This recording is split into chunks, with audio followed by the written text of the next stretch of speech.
Dino Dennis, Hakim Shah, Gautham Vasudev Menon.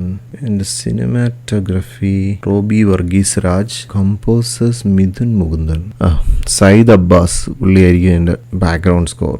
Audio department, sound department Praful Bedaputhi. സൗണ്ടിലൊന്നും വലിയ സംഭവമൊന്നും ഉണ്ടായിരുന്നില്ല, ബാക്ക്ഗ്രൗണ്ട് സ്കോറും അത്രയ്ക്ക് ലിഫ്റ്റിംഗ് ഒന്നും ആയിരുന്നില്ല. എന്നാൽ ഫൈറ്റ് സീക്വൻസിലൊക്കെ കൊടുക്കുന്ന ആ തിയേറ്റർ എഫക്റ്റും ഒക്കെ ഒരു ആവറേജ് ആയിരുന്നു, ഒരു ഫ്ലാറ്റ് ആയിരുന്നു.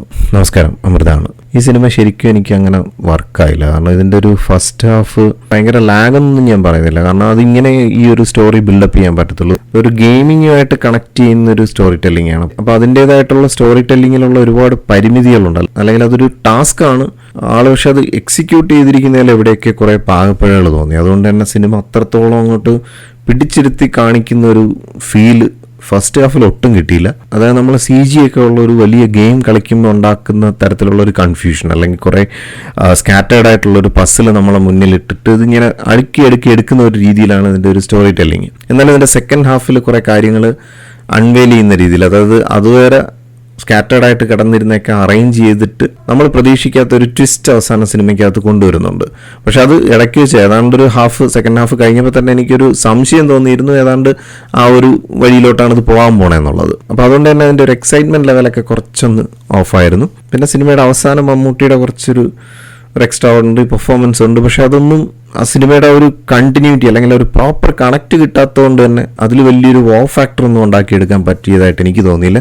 പേഴ്സണലി എനിക്ക് കിട്ടിയില്ല. തിയേറ്ററിലെ റെസ്പോൺസസും അങ്ങനെ ഭയങ്കര സംഭവമായിട്ടൊന്നും എനിക്ക് തോന്നിയില്ല. തിയേറ്ററിലെ റെസ്പോൺസിനെ കുറിച്ച് പറയുമ്പോഴത്തേക്ക് ഇന്നത്തെ ദിവസം ഫസ്റ്റ് ഡേ ഞാൻ ആറ്റിങ്ങൽ തപസ്യ തിയേറ്ററിൽ നിന്നാണ് ഈ മൂവി കണ്ടത്. ചെന്നപ്പോൾ 2:30 ഷോ ആയിരുന്നു. ഷോ തുടങ്ങാൻ കുറച്ച് വൈകി. എനിക്ക് തോന്നുന്നു ഷോ ക്യാൻസൽ ചെയ്യേണ്ട ഒരു അവസ്ഥ ഉണ്ടായിരുന്നു. അപ്പം ഞാനും കൂടെ ചെന്നപ്പോഴത്തേക്ക് ഏകദേശം ഒരു 5-6 ആൾ വെച്ച് ബാൽക്കണിയിൽ 6 മെമ്പേഴ്സ് അങ്ങനെ ഉണ്ടായിരുന്നു ടോട്ടൽ. താഴത്തേൽ എനിക്ക് തോന്നുന്നു ഒരു 10-15 പേരുണ്ടായിരുന്നു. ഇതാണ് ഫസ്റ്റ് ഡേ സിനിമയുടെ അവസ്ഥ. ഇത് ഈ മൂവിയുടെ അവസ്ഥയല്ല, എല്ലാ സിനിമകൾക്കും ഇത്തരത്തിലൊരു പരിതാപകരമായിട്ടുള്ള അവസ്ഥ. ഐ മീൻ ഫാൻ ഷോ കാണുമായിരിക്കും, അത് കഴിഞ്ഞിട്ടുള്ള ഞാൻ 2:30 ഷോ കാണുന്ന സമയത്ത് ഇതാണ് ഒരു തിയേറ്ററിൻ്റെ അവസ്ഥ. ഇതിപ്പോൾ ഈ തിയേറ്ററിൽ നിന്ന് മാത്രമല്ല, പല തിയേറ്ററുകളിലും, ഇപ്പോൾ സിറ്റിയിലല്ലാതെ ഔട്ട്സ്കേർട്സിൽ വരുന്ന പല തിയേറ്ററുകളുടെയും അവസ്ഥ ഇതാണെന്നുള്ളതൊന്ന് സൂചിപ്പിച്ചതാണ്. പിന്നെ ഈ സിനിമയുടെ ട്രെയിലർ കട്ട്സ് കണ്ടപ്പോൾ തന്നെ ഞാൻ പറഞ്ഞിരുന്നു, ഏകദേശം ഒരു നല്ല ഐഡിയ നമുക്ക് ട്രെയിലർ കട്ട്സിലൂടെ കിട്ടി. പക്ഷെ ഞാൻ മനസ്സിൽ കണ്ട കണക്കല്ല, അങ്ങനെ ആയിരിക്കണമെന്നില്ല. നമ്മളിപ്പോൾ ഒരു ട്രെയിലർ എന്ന് പറഞ്ഞു കഴിഞ്ഞാൽ അതിൻ്റെ കുറേ ഗ്ലിംസസ് തന്നെയാണ് കാണിക്കുന്നത്.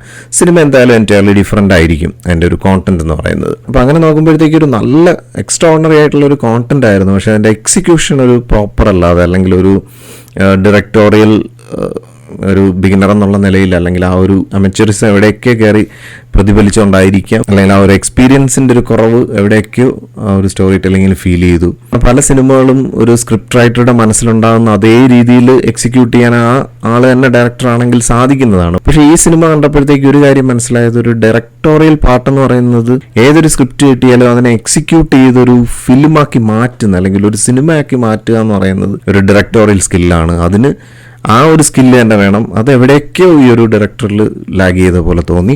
പിന്നെ മമ്മൂട്ടിയുടെ ക്യാരക്ടറിനേക്കാളും കുറച്ചും കൂടെ ഇമ്പോർട്ടൻസ് ഉള്ള ഒരു ക്യാരക്ടറാണ് ഗൗതം വാസുദേവ് മേനോൻ ചെയ്തത്. പക്ഷെ അദ്ദേഹം മലയാള സിനിമകളൊക്കെ ചെയ്യുമ്പോഴത്തേക്ക് എവിടെയൊക്കെയോ അദ്ദേഹത്തിന് ആ ഒരു ലാംഗ്വേജിൻ്റെ പ്രശ്നമാണോ, അത്രത്തോളം ആ ഒരു ക്യാരക്ടറിലോട്ട് നമുക്കൊരു കണക്ട് കിട്ടാറില്ല. എന്നാൽ അദ്ദേഹം തമിഴിൽ ചെയ്യുന്ന ക്യാരക്ടേഴ്സിനൊക്കെ ഭയങ്കര ഒരു പവറുണ്ട്. അപ്പോൾ എവിടെയൊക്കെ ആ ഒരു ലാംഗ്വേജ് ബാരിയർ അദ്ദേഹത്തിന്റെ ക്യാരക്ടേഴ്സിനെ ഒത്തിരി ബാധിക്കുന്ന എനിക്ക് തോന്നുന്നുണ്ട്. പിന്നെ സിനിമയുടെ ടെക്നിക്കൽ സൈഡ് നോക്കുമ്പോഴത്തേക്ക് സിനിമാറ്റോഗ്രഫി കൊള്ളാം. പക്ഷേ എങ്കിലും ഒരു തിയേറ്റർ അല്ലെങ്കിൽ ആ ഒരു തിയേറ്റർ എക്സ്പീരിയൻസ് എന്ന് പറയുന്ന ഒരു സൗണ്ടിങ് ആയിരുന്നാലും, ഒരു സീൻ എലിവേഷൻ ആയിരുന്നാലും, പിന്നെ ഇതിനകത്തുള്ള ഫൈറ്റ്സും ഒന്നും അത്രയ്ക്ക് ഭയങ്കര സംഭവമായിട്ടൊന്നും തോന്നിയില്ല. ഓവറോൾ നോക്കുമ്പോഴത്തേക്ക് എനിക്ക് ഈ സിനിമ അത്രത്തോളം വർക്കായില്ല.